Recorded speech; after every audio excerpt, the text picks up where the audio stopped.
Guidance گرو کے معزز دوستوں، میں ہوں ادریس اوان اور آپ تمام دیکھنے اور سننے والوں کو السلام علیکم۔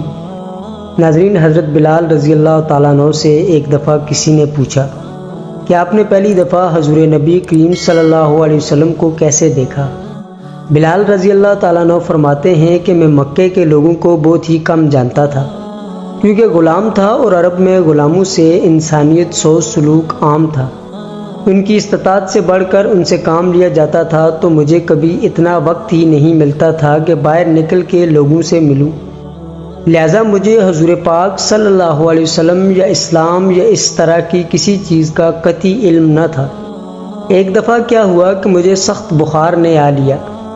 سخت جاڑے کا موسم تھا اور انتہائی ٹھنڈ اور بخار نے مجھے کمزور کر کے رکھ دیا، لہٰذا میں نے لحاف اوڑھا اور لیٹ گیا۔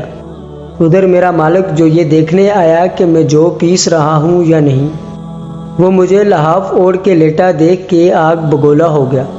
اس نے لحاف اتارا اور سزا کے طور پہ میری قمیض بھی اتروا دی اور مجھے کھلے سین میں دروازے کے پاس بٹھا دیا کہ یہاں بیٹھ کے جو پیسو۔ اب سخت سردی، اوپر سے بخار اور اتنی مشقت والا کام، میں روتا جاتا تھا اور جو پیستا جاتا تھا۔ کچھ ہی دیر میں میرے دروازے پہ دستک ہوئی۔ میں نے اندر آنے کی اجازت دی تو ایک نہایت متین اور پرنور چہرے والا شخص اندر داخل ہوا اور پوچھا کہ جوان کیوں روتے ہو؟ جواب میں نے کہا کہ جاؤ اپنا کام کرو، تمہیں اس سے کیا، میں جس وجہ سے بھی رہوں۔ یہاں پوچھنے والے بہت ہیں لیکن بداوا کوئی نہیں کرتا۔ قصہ مختصر کہ بلال نے حضور صلی اللہ علیہ وسلم کو کافی سخت جملے کہے۔ حضور اقدس صلی اللہ علیہ وسلم یہ جملے سن کے چل پڑے۔ جب چل پڑے تو بلال نے کہا کہ بس، میں نہ کہتا تھا کہ پوچھتے سب ہیں، مداوا کوئی نہیں کرتا۔ حضور صلی اللہ علیہ وسلم یہ سن کر بھی چلتے رہے۔ بلال رضی اللہ تعالیٰ عنہ کہتے ہیں کہ دل میں جو ہلکی سی امید جاگی تھی کہ یہ شخص کوئی مدد کرے گا، وہ بھی گئی، لیکن بلال کو کیا معلوم کہ جس شخص سے اب اس کا واسطہ پڑا ہے وہ رحمت للعالمین ہے۔ بلال کہتے ہیں کہ کچھ ہی دیر میں وہ شخص واپس آ گیا۔ اس کے ایک ہاتھ میں گرم دودھ کا پیالہ اور دوسرے میں کھجوریں تھیں۔ اس نے وہ کھجوریں اور دودھ مجھے دیا اور کہا کھاؤ پیو اور جا کے سو جاؤ۔ میں نے کہا تو یہ جو کون پیسے گا؟ نہ پیسے تو مالک صبح بہت مارے گا۔ اس نے کہا تم سو جاؤ، یہ پسے ہوئے مجھ سے لے لینا۔ بلال سو گئے اور حضور اقدس صلی اللہ علیہ وسلم نے ساری رات ایک اجنبی حبشی غلام کے لیے چکی پیسی۔ صبح بلال رضی اللہ تعالیٰ عنہ کو پسے ہوئے جو دیے اور چلے گئے۔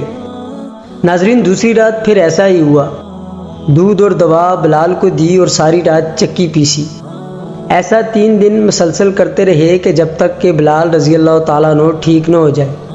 یہ تھا وہ تعارف جس کے بطن سے اس لافانی عشق نے جنم لیا کہ آج بھی بلال کو صحابی رسول بعد میں اور عاشق رسول پہلے کہا جاتا ہے۔ وہ بلال جو ایک دن اذان نہ دے تو خدا تعالیٰ سورج کو طلوع ہونے سے روک دیتا ہے۔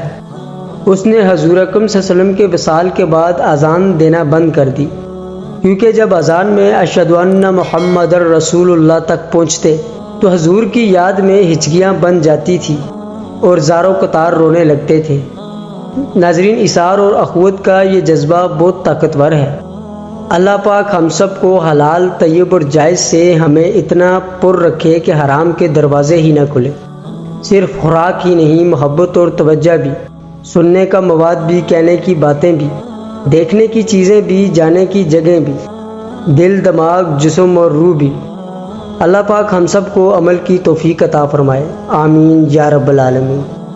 دوستو، چلتے چلتے ہمیشہ کی طرح وہی آخری بات عرض کرتا چلوں کہ اگر کبھی کوئی ویڈیو، کال، واقعہ، کہانی یا تحریر وغیرہ اچھی لگا کرے تو مطالعے کے بعد مزید تھوڑی سی زحمت فرما کر اپنے دوستوں سے بھی شیئر کر لیا کیجیے۔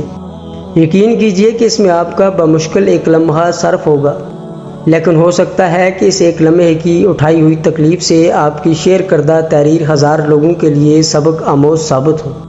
ناظرین، اسی امید کے ساتھ اجازت چاہوں گا کہ آج کی ویڈیو آپ کو پسند آئی ہوگی۔ ویڈیو پسند آئی ہو تو ویڈیو کو ایک پیارا سا لائک اور چینل کو سبسکرائب ضرور کر دیجیے گا، تاکہ مستقبل میں آنے والی ہر نئی ویڈیو کا نوٹیفیکیشن آپ کو بآسانی مل سکے۔ آج کی ویڈیو میں بس اتنا ہی، ملتے ہیں ایک اور نئی تاریخی اور تحقیقی ویڈیو کے ساتھ۔ تب تک اپنا خیال رکھیے گا۔ اللہ پاک آپ کا حامی و ناصر ہو۔ اللہ حافظ۔